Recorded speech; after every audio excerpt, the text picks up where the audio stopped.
Morning guys and welcome back to online GKpedia. तो आज के इस वीडियो में हम 18 जुलाई की जो करंट अफेयर्स है वो डिस्कस करेंगे, लेकिन उसके पहले कल के मतलब 17 जुलाई के जो करंट अफेयर्स के सवाल है उनको एक बार रिकॉल करेंगे। तो पहला सवाल क्या है? पहला सवाल है, हाल ही में किस राज्य में भारतीय रेलवे भारत का पहला केबल रेल ब्रिज बना रहा है? तो सही जवाब क्या होगा? जम्मू कश्मीर केंद्र शासित प्रदेश में। ठीक है। अगला क्या है? हाल ही में एडीबी ने किसे उपाध्यक्ष के रूप में नियुक्त किया गया है? तो सही जवाब क्या होगा? अशोक लवासा। अगला है, हाल ही में जारी ब्लूमबर्ग बिलियनियर्स के दुनिया के सबसे अमीर व्यक्तियों की सूची में मुकेश अंबानी जो है वो किस स्थान पर है? तो सही जवाब क्या होगा? 6th पोजीशन पे है। अगला है, हाल ही में यूनिसेफ इंडिया ने री इमेज नामक जो कैंपेन है इसके लिए किसके साथ समझौता किया है? तो सही जवाब क्या होगा? फिक्की होगा। अगला है, हाल ही में किसने डिजिटल चौपाल का आयोजन किया है? तो सही जवाब क्या होगा? नाबार्ड। ठीक है, तो आप मुझे कमेंट करके बताइएगा नाबार्ड का मुख्यालय कहाँ पे है और इसकी स्थापना कब हुई है। अगला है, हाल ही में एल&टी बोर्ड के कार्यकारी निदेशक मतलब ईडी के रूप में किसे नियुक्त किया गया है? तो सही जवाब क्या होगा? सुब्रमण्यम शर्मा। अगला है, किस राज्य ने ऑपरेशन मुस्कान शुरू किया है? तो सही जवाब क्या है? एपी जो कि है आंध्र प्रदेश। अगला है, हाल ही में किस देश के प्रधानमंत्री इलिस फाकफाक ने इस्तीफा दे दिया है? तो सही जवाब क्या होगा? ट्यूनीशिया। ठीक है, तो आप मुझे कमेंट करके बताइएगा ये जो ट्यूनीशिया है वो कौन से कॉन्टिनेंट में आता है। अगला है, हाल ही में स्पोर्ट्स अड्डा के नए ब्रांड एम्बेसडर कौन बने हैं? वेरी वेरी इंपॉर्टेंट सवाल है, तो इसका सही जवाब क्या होगा? ब्रेट ली होगा। और आखिरी सवाल है, हाल ही में infra business leader of the year पुरस्कार से किसे सम्मानित किया गया है? तो सही जवाब क्या होगा? वेद प्रकाश दुदेजा। ठीक है, तो हम बढ़ते हैं हमारे आज के पहले करंट अफेयर्स की ओर। तो पहला सवाल क्या है? हाल ही में किस एयरपोर्ट पर भारत की पहली संपर्क रहित कार पार्किंग बनाई गई? तो इस सवाल का सही जवाब क्या होगा? हैदराबाद एयरपोर्ट, ऑप्शन ए सही जवाब होगा। तो तेलंगाना में स्थित जो हैदराबाद एयरपोर्ट है यहीं पर भारत की पहली संपर्क रहित कार पार्किंग जो है वो बनाई गई है। अब यहाँ पे ये जो संपर्क रहित है इसका मतलब क्या होता है? कॉन्टैक्टलेस होता है। तो इस पार्किंग में सभी जो कार है उनके लिए अलग अलग पार्किंग सेक्शन बनाया जाएगा। ठीक है, बनाया गया है एक्चुअली। तो ये बनाने का मेन उद्देश्य क्या है? तो जो कोविड-19 का संक्रमण है, जो प्रसार है उसको रोका जाए, इसीलिए भारत की जो पहली संपर्क रहित कार पार्किंग जो है वो हैदराबाद एयरपोर्ट पर बनाई गई है। अब ये जो हैदराबाद एयरपोर्ट है ये कहाँ पे स्थित है? तो तेलंगाना में स्थित है। और इसका अन्य नाम क्या है? तो राजीव गांधी अंतर्राष्ट्रीय हवाई अड्डा है। ठीक है। अगला सवाल है, केंद्रीय स्वास्थ्य मंत्रालय ने हाल ही में किस बीमारी की पहली स्वदेशी वैक्सीन को मंजूरी प्रदान की है? तो इस सवाल का सही जवाब क्या होगा? ऑप्शन ए होगा, निमोनिया। तो हमारी जो केंद्रीय स्वास्थ्य मंत्रालय है इन्होंने हाल ही में निमोनिया बीमारी की पहली स्वदेशी वैक्सीन को क्या दी है? मंजूरी प्रदान कर दी है। ठीक है, तो ये जो वैक्सीन है इसका निर्माण पुणे की एक कंपनी है जिसका नाम क्या है? सीरम इंस्टीट्यूट ऑफ इंडिया, इसके द्वारा किया जाएगा। ठीक है, ये जो निमोनिया है ये हमारे शरीर के कौन से अंग को प्रभावित करता है? तो वो है हमारे लंग्स, या जिसे हम हिंदी में बोलते हैं फेफड़ा। तो ये जो निमोनिया है वो हमारे फेफड़े को बहुत ज़्यादा प्रभावित करता है। तो ये जो रोग है निमोनिया जो है यह विषाणु या जीवाणु जो है इसके कारण संक्रमण होता है। ठीक है, तो एक बैक्टीरिया है जिसका नाम क्या है? Diplococcus pneumoniae. तो कॉमनली ये जो डिप्लोकोकस निमोनी है इसी बैक्टीरिया के कारण जो मनुष्य है उसे क्या होता है? निमोनिया होता है। और ये मनुष्य के फेफड़े या लंग्स को क्या करता है? प्रभावित करता है। ठीक है। अगला सवाल है, किस राज्य की पहली निर्वाचन आयुक्त नीला सत्यनारायण का हाल ही में निधन हुआ है? तो इस सवाल का सही जवाब क्या होगा? महाराष्ट्र, ऑप्शन बी सही होगा। तो हाल ही में महाराष्ट्र राज्य की पहली निर्वाचन आयुक्त जिनका नाम है नीला सत्यनारायण, इनका हाल ही में क्या हुआ है? निधन हुआ है। ये जो नीला सत्यनारायण है यह 1972 कब की? 1972 बैच की IAS अधिकारी थी। उन्होंने राजस्व विभाग के एक अतिरिक्त मुख्य सचिव के रूप में भी काम किया था, ठीक है। और 2009 में महाराष्ट्र के राज्य चुनाव आयुक्त मतलब स्टेट इलेक्शन कमिश्नर के रूप में इन्हें नियुक्त किया गया था। और इन्होंने ये जो पद है वो 2014 तक, कब तक, 2014 तक संभाला था। और हाल ही में इनका क्या हुआ है, निधन हुआ है। तो ये तो बात हो गई महाराष्ट्र की पहली निर्वाचन आयुक्त की। अगर यही सवाल मैं भारत के लिए पूछूं तो कि भारत की पहली मुख्य चुनाव आयुक्त कौन बनी थी, तो इसका सही जवाब क्या होगा, VS रमा देवी, ठीक है। VS रमा देवी जो है वो भारत की पहली मुख्य चुनाव आयुक्त बनी थी। अब यहाँ पे महाराष्ट्र की बात आई है तो कुछ दिन पहले हमने देखा था एशिया का सबसे बड़ा centre Yotta NM1 data centre जो है इसका उद्घाटन कहाँ पे किया गया, तो महाराष्ट्र के मुंबई में किया गया है। उसके बाद महाजॉब पोर्टल किसने लॉन्च किया है, तो महाराष्ट्र ने ही लॉन्च किया है। महाराष्ट्र के जो मुख्य सचिव है ये कौन बने हैं, तो संजय कुमार जो है ये महाराष्ट्र राज्य के मुख्य सचिव बने हैं। उसके बाद दुनिया का सबसे बड़ा प्लाज्मा थेरेपी टेस्टिंग जिसका नाम क्या है, प्रोजेक्ट प्लेटिना है, इसका उद्घाटन कहाँ पे किया गया, तो महाराष्ट्र में ही किया गया है, ठीक है। तो ये रहा भारत का मैप, ठीक है। और ये रहा महाराष्ट्र। तो महाराष्ट्र जो है इसकी सीमा किससे किससे कनेक्टेड है, पहला तो है गुजरात, उसके बाद है मध्य प्रदेश, फिर है छत्तीसगढ़, तेलंगाना, कर्नाटक एंड गोवा। तो इन सभी राज्य से महाराष्ट्र जो है इसकी सीमा क्या है, कनेक्टेड है। महाराष्ट्र का गठन कब हुआ है, तो 1 मई 1960 में हुआ है। जिला कितना है, तो यहाँ पे टोटल 36 जिले हैं। उसके बाद राजधानी क्या है, तो समर राजधानी है मुंबई और विंटर है नागपुर। मुख्यमंत्री कौन है, तो उद्धव ठाकरे है। राज्यपाल है भगत सिंह कोश्यारी। मुख्य न्यायाधीश कौन है यहाँ के, तो दीपंकर दत्त जो कि हाल ही में नियुक्त हुए हैं। उसके बाद लोकसभा सीटें हैं 48, राज्यसभा सीटें हैं 19, विधानसभा सीटों की अगर बात की जाए तो वो है 288 और विधान परिषद सीटें हैं 78। यहाँ का राजकीय पशु है विशाल गिलहरी, पक्षी है पीले पैरों वाला हरा कबूतर, वृक्ष है आम और राजकीय फूल कौन सा है, तो जरूर है, ठीक है। उसके बाद यहाँ का फोक डांस कौन सा है, तो लावनी, नकटा, लेजिम, पोवाड़ा। यहाँ के राष्ट्रीय उद्यान कौन से हैं, तो चंदोली राष्ट्रीय उद्यान, नवेगांव राष्ट्रीय उद्यान और संजय गांधी राष्ट्रीय उद्यान, ठीक है। किस राज्य की पुलिस ने साइब हर नामक जो अभियान है उसे शुरू किया है, तो इस सवाल का सही जवाब क्या होगा, तेलंगाना होगा। ऑप्शन डी सही होगा। तो हाल ही में जो तेलंगाना राज्य पुलिस है इन्होंने ही साइब हर नामक जो अभियान है इसे शुरू किया है। तेलंगाना राज्य पुलिस की महिला सुरक्षा विंग द्वारा कानूनी सहायता केंद्र सिम्बायोसिस लॉ स्कूल हैदराबाद के सहयोग से ये जो साइब हर नामक अभियान है इसे शुरू किया गया है, ठीक है। यह अभियान राज्य में बच्चों और महिलाओं के खिलाफ होने वाले जो ऑनलाइन अपराध है इससे निपटने के लिए शुरू किया गया है, ठीक है। तो साइब हर अगले 1 महीने के लिए वर्चुअली चलने वाला एक अभियान है और जो साइबर स्पेस को महिलाओं और बच्चों दोनों के लिए सुरक्षित बनाएगा, ठीक है। तो ये जो तेलंगाना राज्य की पुलिस है इन्होंने महिलाओं और बच्चों की सुरक्षा के लिए ये जो साइब हर नामक अभियान है इसे शुरू किया है। अब तेलंगाना ने शुरू किया है तो कुछ दिन पहले तेलंगाना ने हरिता हरम नामक कार्यक्रम है इसे भी शुरू किया है, ठीक है। ये एक वृक्षारोपण कार्यक्रम है जिसमें राज्य में 230 करोड़ पौधे लगाने का क्या किया है, लक्ष्य रखा गया है। उसके बाद किसानों के लिए TS वेदर नामक जो मोबाइल ऐप है ये तेलंगाना ने ही शुरू किया है, ठीक है। तो अब हम मैप में देखते हैं तेलंगाना की पोजीशन है कहाँ पे। तो ये रहा तेलंगाना। तेलंगाना की जो सीमा है वो किससे किससे कनेक्टेड है, पहला तो है छत्तीसगढ़, उसके बाद है आंध्र प्रदेश, फिर है कर्नाटक, फिर है महाराष्ट्र, ठीक है। तो इन सभी राज्यों से तेलंगाना की जो सीमा है वो कनेक्टेड है।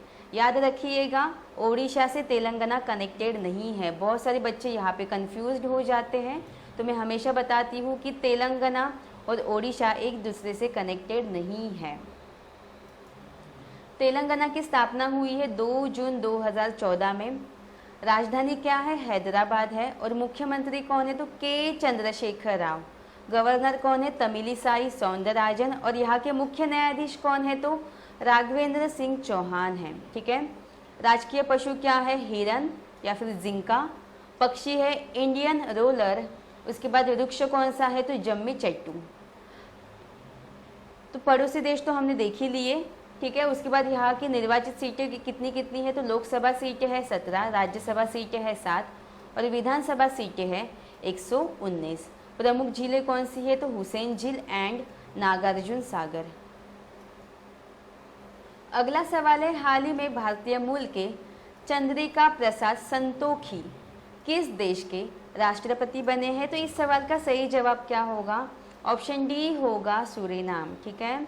तो दक्षिण अमेरिकी देश जो सूरीनाम है, इसके नए राष्ट्रपति किसे बनाया गया है? तो वो है चंद्रिका प्रसाद संतोखी, जो कि भारतीय मूल के हैं। ठीक है। ये निर्विरोध चुने गए हैं और यह पूर्व सैन्य तानाशाह डेसी बाउटर्स जो है इनकी जगह लेने वाले हैं। ठीक है। और इनकी पार्टी का नाम क्या है? तो इनकी पार्टी का नाम है प्रोग्रेसिव रिफॉर्म पार्टी। क्या है? प्रोग्रेसिव रिफॉर्म पार्टी इनकी पार्टी का नाम है। अब यहाँ पे सूरीनाम की बात आई है तो हम मैप में देखते हैं सूरीनाम है कहाँ पे। तो ये रहा ग्लोब, ये रही भूमध्य रेखा और ये रहा हमारा भारत। तो with respect to Bharat Suriname है कहाँ पे वो हम देखते हैं। मैं थोड़ा सा टर्न करती हूँ, टर्न किया किया किया। अब हम आए कहाँ पे? तो हम आए दक्षिणी अमेरिका। ठीक है। और दक्षिणी अमेरिका की उत्तरी दिशा में ये जो सूरीनाम है ये देश प्रेजेंट है। ये दिखाई दे रहा है, यही है सूरीनाम। तो सूरीनाम एक पूर्व डच कॉलोनी है जहाँ भारतीय मूल के लोगों की जो आबादी है वो बहुत ही ज़्यादा है। ठीक है। यहाँ पे बहुत ही ज़्यादा भारतीय मूल के लोग जो है वो रहते हैं। तो ये जो सूरीनाम है इसकी राजधानी क्या है? इसकी राजधानी है पैरामारिबो और यहाँ की करेंसी क्या है? तो डॉलर है। ठीक है। अगला है, हाल ही में किस राज्य के पोबा रिजर्व फॉरेस्ट को वन्यजीव अभयारण्य में अपग्रेड किया जाएगा? तो इस सवाल का सही जवाब क्या होगा? ऑप्शन बी होगा असम। ठीक है। तो असम राज्य के पोबा रिजर्व फॉरेस्ट को वन्यजीव अभयारण्य में अपग्रेड किया जाएगा। तो असम के मुख्यमंत्री कौन है? सर्बानंद सोनोवाल। तो इन्होंने ही धेमाजी जिले के स्थित पोबा रिजर्व फॉरेस्ट को वन्यजीव अभयारण्य में अपग्रेड करने की घोषणा की है। मुख्यमंत्री द्वारा यह घोषणा जोनी में लखीमपुर, धेमाजी और माजुली जिले के जो वरिष्ठ अधिकारी हैं इनके साथ हुई बैठक में की गई। तो 1924 में, कब? 1924 में 10,522 हेक्टेयर क्षेत्र को पोबा रिजर्व फॉरेस्ट जो है वो घोषित किया गया। ठीक है। जिसे बड़ी संख्या में वनस्पति और जीवों का घर माना जाता है। तो अभी इस पोबा रिजर्व फॉरेस्ट को वन्यजीव अभयारण्य में अपग्रेड करने की घोषणा की गई है। तो ऐसे ही टाइप का क्वेश्चन जो है वो हमने कुछ दिन पहले देखा था। जो असम का देहिंग पटकाई वन्यजीव अभयारण्य है इसे राष्ट्रीय उद्यान में अपग्रेड करने की घोषणा भी असम सरकार ने ही की है। ठीक है। तो ये दोनों जो क्वेश्चन हैं वो एग्ज़ाम पॉइंट ऑफ व्यू से वेरी वेरी इंपॉर्टेंट क्वेश्चन है। ठीक है। तो अब यहाँ पे असम की बात आई है तो हम असम की पोजीशन मैप में कहाँ पे है वो देख लेते हैं। तो ये रहा मैप, ये रहा असम। ठीक है। तो असम की जो सीमा है वो कौन से राज्य से कनेक्टेड है? तो एक है अरुणाचल प्रदेश, फिर है नागालैंड, मणिपुर, मिज़ोरम, त्रिपुरा, मेघालय, वेस्ट बंगाल। ठीक है। उसके बाद अगर देशों की बात की जाए तो असम की जो सीमा है वो भूटान और बांग्लादेश, इन दोनों देशों से कनेक्टेड है। असम का गठन हुआ है 26 जनवरी 1950 में। इसकी राजधानी क्या है? तो दिसपुर है। मुख्यमंत्री है सर्बानंद सोनोवाल, राज्यपाल है जगदीश मुखी, मुख्य न्यायाधीश है अजय लांबा। ठीक है। उसके बाद लोकसभा सीटें कितनी है? 14, राज्यसभा सीटें हैं 7 और विधानसभा सीटें हैं 126। राजकीय पशु है एक सींग वाला गेंडा, पक्षी है श्वेत पंख वाला काठ बत्तख और वृक्ष कौन सा है? तो होलोंग है। और फूल कौन सा है? तो द्रौपदी माला। यहाँ का फोक डांस कौन सा है? तो बिहू है। और राष्ट्रीय उद्यान कौन सा है? तो कांजीरंगा राष्ट्रीय उद्यान। ये वेरी वेरी इंपॉर्टेंट क्वेश्चन है, यहाँ से एग्जाम में क्वेश्चन पूछा ही जाता है। ठीक है, अगला सवाल है, चर्चे में रही तंगम्स जनजाति किस राज्य में स्थित है? तो इस सवाल का सही जवाब क्या होगा? ऑप्शन बी होगा, अरुणाचल प्रदेश। ठीक है, तो हाल ही में जो तंगम्स जनजाति है वो बहुत ही ज़्यादा न्यूज़ में थी, चर्चे में थी। तो ये कौन से राज्य से संबंधित है? तो ये अरुणाचल प्रदेश राज्य से संबंधित है। तो अरुणाचल प्रदेश के जो मुख्यमंत्री है पेमा खांडू, इनके द्वारा द तंगम्स नामक जो पुस्तक है ये विमोचित की गई है। और ये जो तंगम्स नामक पुस्तक है यह अरुणाचल प्रदेश का एक समुदाय है, एक जनजाति है तंगम्स, इनके ऊपर ही क्या है, बेस्ड है, इनके ऊपर ही आधारित है। तो ये जो तंगम्स जनजाति है यह अरुणाचल प्रदेश के ऊपरी सियांग जिले के कोगिंग गांव में रहते हैं। तो आपको याद रखना होगा कि जो चर्चे में रही तंगम्स जनजाति है यह कौन से राज्य में स्थित है? तो यह अरुणाचल प्रदेश राज्य में स्थित है। ठीक है, अगला सवाल है, हाल ही में किसे US India business council global leadership award 2020 दिया गया? तो इस सवाल का सही जवाब क्या होगा? ऑप्शन सी होगा, इन दोनों को, मतलब option A and option B, Natarajan Chandrasekaran और जिम टाइकलेट जो है, तो इन दोनों को US India business council global leadership award 2020 जो है वो दिया गया है। ठीक है, तो टाटा समूह के चेयरमैन कौन है? नटराजन चंद्रशेखरन। और लॉकहीड मार्टिन के सीईओ कौन है? तो जिम टाइकलेट जो है। तो इन दोनों को 2020 का US India business council global leadership award जो है वो दिया गया है। ये जो अवार्ड है इसकी शुरुआत कब हुई है? तो इसकी शुरुआत हुई है 2007 में। ठीक है, अगला सवाल है, हाल ही में किस आईआईटी ने विश्व की सबसे सस्ती कोविड-19 डायग्नोस्टिक किट जिसका नाम है कोरोश्योर विकसित किया है? तो इस सवाल का सही जवाब क्या होगा? ऑप्शन डी होगा, आईआईटी दिल्ली। तो हाल ही में आईआईटी दिल्ली ने विश्व की सबसे सस्ती कोविड-19 डायग्नोस्टिक किट जिसका नाम क्या है, कोरोश्योर, इसे विकसित किया है। तो जो हमारे केंद्रीय मानव संसाधन विकास मंत्री है जिनका नाम क्या है, रमेश पोखरियाल निशंक, इनके द्वारा इस किट को लॉन्च किया गया है। कौन से किट को? कोरोश्योर जो किट है इसे लॉन्च किया गया है। तो इस किट को Indian council of medical research मतलब ICMR, क्या ICMR, और drug controller general of India मतलब DCGR जो है, इन दोनों की मंजूरी मिली है। तो ये वेरी वेरी इंपॉर्टेंट सवाल है। तो आपको याद रखना है कि जो कोरोश्योर है, जो डायग्नोस्टिक किट कोरोश्योर है, इसे किसने विकसित किया है? तो IIT दिल्ली ने विकसित किया है। अगला सवाल है, मैनचेस्टर यूनिवर्सिटी से डॉक्टरेट की मानद उपाधि पाने वाले सबसे कम उम्र के व्यक्ति कौन बने हैं? तो इस सवाल का सही जवाब क्या होगा? Marcus Rashford. ऑप्शन ए सही होगा। तो हाल ही में मार्कस रैशफोर्ड जो है वो मैनचेस्टर यूनिवर्सिटी से डॉक्टरेट की मानद उपाधि पाने वाले सबसे कम उम्र के व्यक्ति बने हैं। ये जो मार्कस रैशफोर्ड जो है ये इंग्लैंड के 22 वर्षीय फुटबॉलर खिलाड़ी है। ठीक है, और उन्हें यह उपाधि बाल गरीबी के खिलाफ चलाई गई उनकी मुहिम के लिए दिया जाएगा। ठीक है, तो जो रैशफोर्ड है इन्होंने गरीबी और भोजन अपशिष्ट चैरिटी जिसका नाम क्या है, फेयर शेयर के साथ मिलकर वित्तीय और आहार दान के लिए $20 मिलियन की सहायता राशि जुटाई है और इसी काम के लिए इन्हें ये उपाधि जो है वो दी गई है। ठीक है, तो ये था हमारा आज का करंट अफेयर्स का सेशन। तो कल के वीडियो में मैंने आपसे एक सवाल पूछा था। कल के सवाल क्या थे? तो पहला सवाल था गुडनी जोहानसन किस देश के पुनः राष्ट्रपति बने हैं? तो इस सवाल का सही जवाब क्या होगा? आइसलैंड। आपका दूसरा सवाल था लजारस चकवेरा जो है यह किस देश के राष्ट्रपति चुने गए हैं? तो इस सवाल का सही जवाब क्या होगा? ऑप्शन सी होगा, मलावी। ठीक है, तो आपके आज के सवाल क्या है? आज के सवाल है हाल ही में HDFC बैंक के कार्यकारी निदेशक के रूप में किसे नियुक्त किया गया है? और सेकंड सवाल क्या है? हाल ही में तमिलनाडु सरकार ने कोयम्बटूर शहर का नाम बदलकर क्या कर दिया है? तो इन दोनों सवालों के जो जवाब है वो आपको कमेंट करके बताने हैं। तो ये था हमारा आज का सेशन। आई होप आपको आज का सेशन पसंद आया होगा। अगर आपको आज का सेशन पसंद आया हो तो प्लीज़ इसे लाइक एंड शेयर कीजिएगा, साथ ही साथ सब्सक्राइब करके बेल बटन प्रेस कीजिएगा। धन्यवाद।